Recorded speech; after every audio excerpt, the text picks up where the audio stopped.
È tornata alla normalità, se di normalità si può parlare, la situazione alla caserma di Conetta dopo le clamorose proteste dei richiedenti asilo della scorsa settimana. La prefettura di Venezia sta mantenendo la promessa di trasferire entro pochi giorni 100 migranti in strutture più confortevoli, portando il totale degli ospiti della base a circa 750, meno della metà che nel momento di maggior sovraffollamento, quando la struttura ospitava oltre 1600 profughi.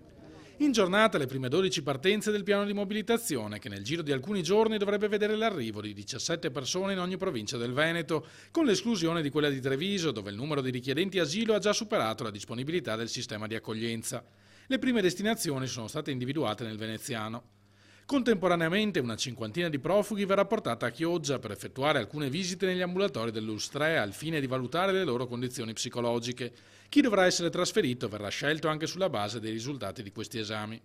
Ridotti intanto i presidi di sicurezza delle forze dell'ordine di fronte all'ex caserme nella vicina piazza di Conetta, segno che la situazione è tranquilla e non ci si aspettano almeno per il momento ulteriori azioni di protesta da parte dei migranti.